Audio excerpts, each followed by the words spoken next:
നമുക്ക് അലീനയുടെയും മനുഷ്യങ്ങളുടെയും വരാൻ പോകുന്ന ദിവസത്തെ നല്ലൊരു കഥ കേട്ടാലോ? വീഡിയോ ഇഷ്ടപ്പെടുവാണെങ്കിൽ ഒന്ന് ലൈക്ക് ചെയ്ത് ഹൈപ്പ് ചെയ്യാൻ മറക്കരുത്. അതോടൊപ്പം തന്നെ ആദ്യമായി കാണുന്നവരാണെങ്കിൽ സബ്സ്ക്രൈബ് ചെയ്യാനും മറക്കരുത് കേട്ടോ. അങ്ങനെ എന്താണെങ്കിലും ഒടുവില് അലീനെ ആ വീട്ടിൽ നിന്ന് ഇറക്കി വിടാനായിട്ട്, കുളത്തൂപ്പുഴ വീട്ടിൽ നിന്ന് ഇറക്കി വിടാനായിട്ട് ഒരു പ്ലാനിങ്ങും കാര്യങ്ങളൊക്കെ നടക്കുന്നുണ്ടായിരുന്നു റീത്താമ്മയുടെ നേതൃത്വത്തിൽ. അങ്ങനെ അതിന്റെ ഫലമായിട്ട് ഒടുവില് അലീനെ ഇറക്കി വിടാനായിട്ട് ഒരു പട തന്നെ ഇളകി വരുന്നുണ്ട് കുളത്തൂപ്പുഴ വീട്ടിലേക്ക്. റീത്താമ്മയുടെ ആങ്ങളമാര്, കുറച്ച് രാഷ്ട്രീയക്കാര്, പള്ളിയിലെ അച്ഛന് എന്നിവരെല്ലാരും കൂടെ കൂട്ടിക്കൊണ്ടാ വരുന്നേ.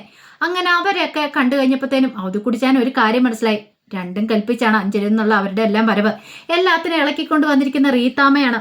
റീത്താമ്മയുടെ സ്വഭാവം അറിയാം. അവർക്ക് സ്വത്തുക്കളൊക്കെ കൈവിട്ട് പോകുന്ന കാണും ഭയങ്കര വിഷമമുണ്ട്. ഇനിയിപ്പോൾ അലീനയ്ക്ക് മുഴുവൻ കൊടുത്താലോ എന്നൊരു ഭയം. അതാണ് കൂടെ എൽസമ്മയും കുട്ടികളെയൊക്കെ കൂട്ടിക്കൊണ്ടുള്ള വരവരുന്നത്.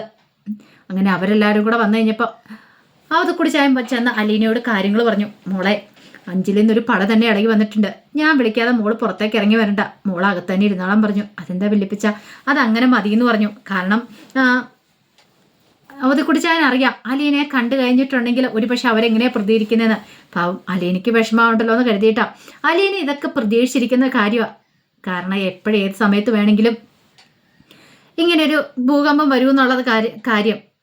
ഇതിനെല്ലാം കാരണക്കാരൻ വേറെ ആരും ആയിരുന്നില്ല, ബൈജു വിളിച്ചു പറഞ്ഞിട്ടായിരുന്നു. കാരണം പൗലോസിന് അലീനെ കണ്ണെടുത്താൽ കാണത്തില്ലായിരുന്നല്ലോ. അപ്പൊ അലീനെ ഇറക്കി വിടാൻ വേണ്ടിയിട്ട് ബൈജു ആണ് ഓരോ കഥകൾ വിളിച്ചു പറഞ്ഞുകൊണ്ടിരുന്നത്.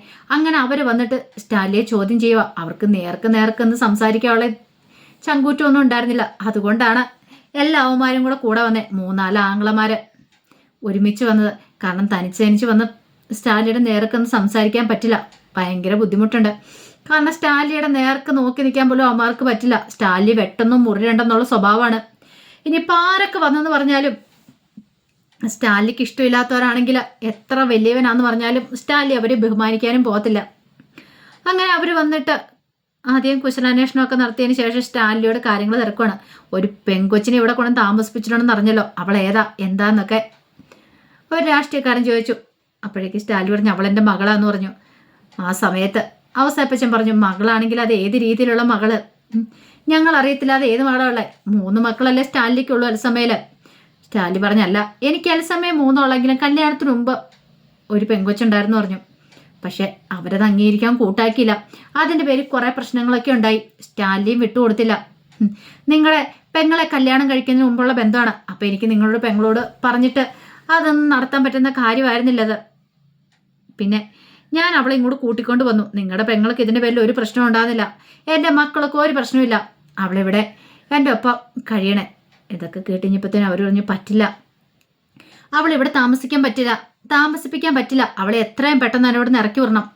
സ്റ്റാലി പറഞ്ഞ് നടപ്പുള്ള കാര്യമല്ല, എന്തൊക്കെ വന്നാലും ശരി, ആകാശം ഇടിഞ്ഞു വീണാലും ശരി, അവളെ ഞാൻ ഇവിടെ എൻ്റെ മകളായിട്ട് തന്നെ വളർത്തും.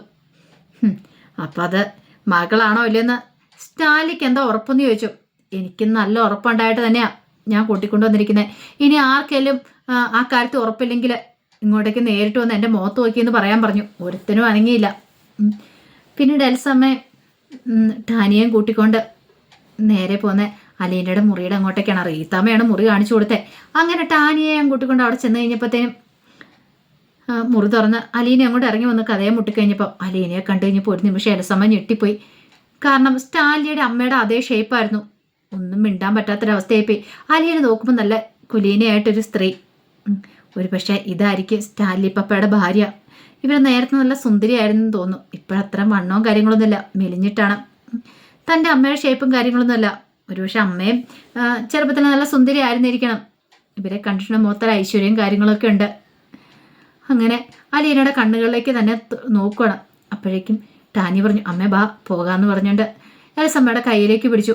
അവർ തിരിഞ്ഞു നടക്കുമ്പോഴത്തേനും ടെലസ അങ്ങോട്ട് ഓടി വന്നു. ദേ ചേച്ചിയെന്ന് പറഞ്ഞിട്ട് ഓടി ചെന്ന് കയ്യിലേക്ക് പിടിക്കുകയാണ്. ഇത് കണ്ടുകൊണ്ട് റീത്താമ്മയ്ക്ക് ഇഷ്ടപ്പെട്ടില്ല.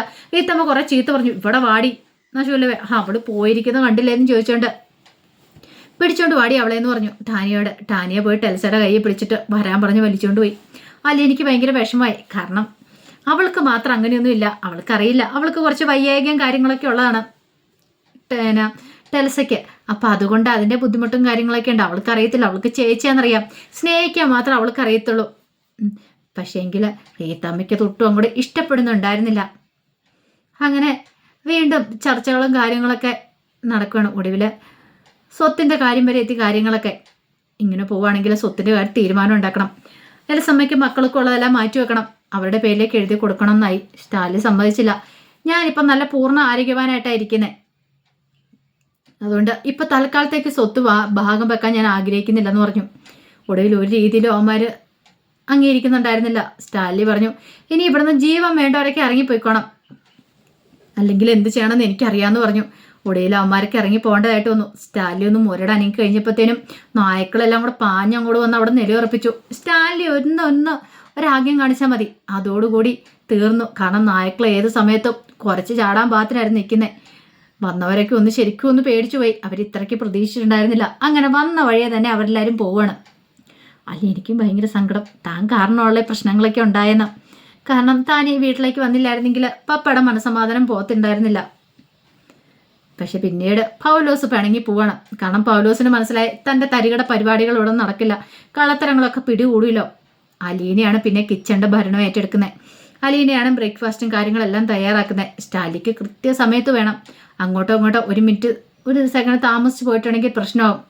ഒരു ദിവസം അലീന ഫുഡും കൊണ്ട് ചെന്നപ്പോൾ ഒരു 5 മിനിറ്റ് ലേറ്റായി. അതിൻ്റെ പേരിൽ സ്റ്റാലിൻ എനിക്ക് ഫുഡ് വേണ്ട, സമയം എന്നാ നോക്കാനൊക്കെ പറഞ്ഞുകൊണ്ടിരുന്നു. അലീന എന്ത് ചെയ്തു, പതുക്കെ സ്റ്റാലിനെ സോപ്പിട്ടു. പപ്പ മനുഷ്യരല്ലേ, 5 മിനിറ്റ് അങ്ങോട്ടും ഇങ്ങോട്ടും പോയെന്നോർത്ത് നമ്മൾക്ക് ഒന്നും സംഭവിക്കാൻ പോകുന്നില്ല, വരാനും പറഞ്ഞുകൊണ്ട് കൊണ്ടിരുത്തി. എന്നും കത്തി ഫോർക്ക് വെച്ച് കഴിച്ചുകൊണ്ടിരുന്ന ആളാണ്. അലീന പറഞ്ഞു, എന്തിനാ പപ്പ ഇതൊക്കെ, നമ്മുടെ നല്ല കൈയുണ്ടല്ലോ, നല്ല ഒന്നാന്തര കൈ കഴുകി വൃത്തിയാക്കിയിട്ട് അതും അങ്ങോട്ട് വാരി കഴിച്ചാൽ പോരെന്ന് ചോദിച്ചു. ആദ്യമൊന്നും സ്റ്റാലിൻ അംഗീകരിച്ചില്ല. പക്ഷെ പിന്നീട് അലീന നിർബന്ധിച്ച് കഴിഞ്ഞപ്പോൾ സ്റ്റാലിൻ അങ്ങനെ കഴിക്കുവാണ്. അവധി കുടിച്ചാനും വരെ അന്തം വിട്ടുപോയി. കാരണം അവധി കുടിച്ചാനും പ്രതീക്ഷയില്ല. അലീനയൊക്കെ ഇങ്ങനെ പറഞ്ഞു കഴിയുമ്പോഴത്തേനും സ്റ്റാലിക്ക് ഇത്ര പെട്ടെന്ന് ഇങ്ങനെ മാറ്റങ്ങളും കാര്യങ്ങളൊക്കെ ഉണ്ടാകുന്നു. അതിനുശേഷം അലീനയെ മനു വിളിക്കുന്നുണ്ട്. മനു വിളിച്ചിട്ട് എനിക്ക് നിന്നെ കാണണമെന്ന് ആഗ്രഹമുണ്ടെന്ന് പറഞ്ഞു. അലീന പറഞ്ഞു, അങ്ങനെയാണ് കാര്യം ചെയ്യുക, കൊടുത്തുപ്പഴ വീട്ടിലേക്ക് പോരാൻ പറഞ്ഞു. അല്ല, എനിക്കതിന് അഡ്രസ്സും കാര്യങ്ങളൊന്നും അറിയത്തില്ലോ എന്ന് പറഞ്ഞു. നീ ആ ലൊക്കേഷൻ മാപ്പ് ഒന്ന് ഇട്ടാൽ മതി, ഞാൻ വരാമെന്ന് പറഞ്ഞു. ശരിക്കും വരുമെന്ന് ചോദിച്ചു. പിന്നല്ലേ എന്ന് ചോദിച്ചു. അങ്ങനെ റൂട്ട് മാപ്പൊക്കെ ഇട്ട് കൊടുത്തു. പക്ഷെ അലീനെ പ്രതീക്ഷയില്ല മനു വരുമെന്ന്. പക്ഷെ അലീനയെ ഞെട്ടിച്ചോണ്ട് മനു അലീനയെ കാണാനായിട്ട് വരുവാണ്. അങ്ങനെ അലീനയെ വന്ന് കണ്ടു. അലീനയ്ക്ക് സന്തോഷമായി. പക്ഷെ സ്റ്റാലിക്ക് ഒട്ടും അങ്ങോട്ട് പിടിച്ചില്ല. മനു വന്നേ ആരാ എന്താന്നൊക്കെ അറിഞ്ഞു കഴിഞ്ഞപ്പോഴത്തേനും സ്റ്റാലിൻ ഒന്നും മിണ്ടാതെ കയറിപ്പോയി.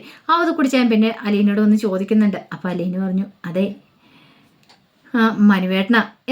മനുവേട്ടനാണ് എന്നെ അവിടെ കൊല്ലപ്പള്ളി വീട്ടിലേക്ക് കൊണ്ടുവന്നത്. മനുവേട്ടനും അച്ഛനും കൂടെ ചേർന്നിട്ടാന്ന് പറഞ്ഞു.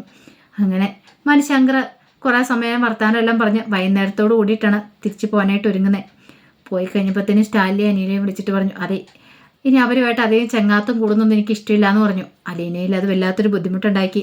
കാരണം വേറൊന്നുമല്ല, തന്നെ ഇവിടം വരെ എത്തിച്ച് മനുവേണ്ണൊക്കെയാണ്. മനുവേണ്ണ അന്ന് തന്നെ കൂട്ടിക്കൊണ്ടുപോകാൻ വന്നില്ലായിരുന്നെങ്കിൽ താൻ ഒരിക്കലും തന്നെ അമ്മയും അച്ഛനെയും കാണത്തില്ലായിരുന്നു, അമ്മയും പപ്പയും കാണത്തില്ലായിരുന്നു. പിന്നെ തൻ്റെ അച്ഛന്, അങ്ങനെ ഒരു അച്ഛനെ തനിക്ക് കിട്ടത്തും ഉണ്ടായിരുന്നില്ല. എല്ലാത്തിനും കാരണം മനുവേണ്ണനാണ്. അപ്പം മനുവേട്ടൻ തന്നെ കാണാൻ വരണ്ടെന്ന് പറഞ്ഞാൽ അലീനയ്ക്ക് അത് വിഷമമുണ്ടാക്കുന്ന കാര്യമാണ്. അവത് കുടിച്ചാൽ നൈസിൽ അലീനോട് ചോദിച്ചു, അത് ആരാ എന്താന്നൊക്കെ ചോദിച്ചു കഴിഞ്ഞപ്പോഴത്തേനും അലീനയുള്ള കാര്യം പറഞ്ഞു. അപ്പോഴേക്കും അത് കുടിച്ചാൻ പറഞ്ഞു, ആഹാ അത് കൊള്ളാലോ, അപ്പം നിന്റെ മനം കവർന്ന പുരുഷൻ അതല്ലേന്ന് ചോദിച്ചു. അങ്ങനെയൊന്നും പറയാൻ പറ്റില്ല, മനുവേണ്ണൻ എന്നെ ഇഷ്ടം വല്ലിപ്പിച്ചാന്ന് പറഞ്ഞു. അലീനയുള്ള സത്യവും കൂടി തുറന്നു പറയണം. പക്ഷെ സ്റ്റാലിൻ ഇതറിഞ്ഞ് കഴിഞ്ഞപ്പോഴത്തേനും സ്റ്റാലിക്ക് ദേഷ്യമാണ് വന്നത്. കാരണം തൻ്റെ മകൾ അവൾ നല്ലൊരു ക്രിസ്ത്യാനി ചെക്കനെ കിട്ടി നല്ല സുഖമായിട്ട് താൻ ആലോചിച്ച ബന്ധത്തിൽ നിൽക്കണം, അല്ലാതെ ഇതുപോലൊരു ബന്ധത്തിലൊന്നും അല്ല പോയി നിൽക്കണ്ടേ. അത് കുടിച്ചാൻ പറഞ്ഞു, എന്താണ് നീ ഇപ്പം അതിനെക്കുറിച്ചൊന്നും സംസാരിക്കാൻ പോകണ്ട, എടാ അവളും കൂടെ വന്നല്ലേ ഉള്ളൂ, പിന്നെ അവളുടെ ഇഷ്ടം നോക്കണ്ടേ, നിന്റെ ഇഷ്ടത്തിനല്ലല്ലോ എന്നൊക്കെ പറഞ്ഞ് ഒരു വിധത്തിൽ സ്റ്റാലിനെ ഒന്ന് തണുപ്പിക്കുകയാണ്. പക്ഷെ വൈജയന്തിക്കാണ് ഇടിവെട്ട് പണി കിട്ടിയത്. കുറച്ച് ദിവസം ജോലിക്കാരി വീട്ടിലില്ലാത്തതുകൊണ്ട് വൈജയന്തി വീട്ടുജോലികളെല്ലാം ചെയ്യേണ്ടി വന്നു. കുട്ടികളാണെങ്കിൽ ഒന്നും ചെയ്യാനും കൂടിയില്ല, ഇത്രയും നാളും എല്ലാം ചെയ്തുകൊണ്ടിരുന്ന. പക്ഷെ വൈജയന്തിയുടെ അഹങ്കാരമാണ് എല്ലാത്തിനും കാരണം വൈജയന്തി കുട്ടികളെ മര്യാദ പഠിപ്പിക്കാൻ ചെന്നു. അവർക്ക് ഇഷ്ടപ്പെടുവോ? മര്യാദ പഠിപ്പിക്കാൻ ചെന്നിട്ടുണ്ടെങ്കിൽ അവർ തിരിച്ച് മര്യാദ പഠിപ്പിച്ച് വിടത്തുള്ളൂ. അങ്ങനെ വൈജയന്തി ഇട്ട് ഇഷ്ടം പഠിപ്പിക്കുന്നുണ്ട്. വൈജയന്തിക്ക് ഭയങ്കര ദേഷ്യമായിപ്പോയി അലീനയോടും. അതുപോലെ തന്നെ അലീന കാരണമാണ് കുട്ടികൾ ഇങ്ങനെയൊക്കെ കാണിക്കണേ, തന്നോട് എതിര് കാണിക്കണേന്ന്. അതിൻ്റെ പേരിൽ കുട്ടികളുമായിട്ട് വഴക്കുണ്ടാക്കുന്നുണ്ട്. പക്ഷെ അവർ മൈൻഡ് ചെയ്യാൻ പോയില്ല.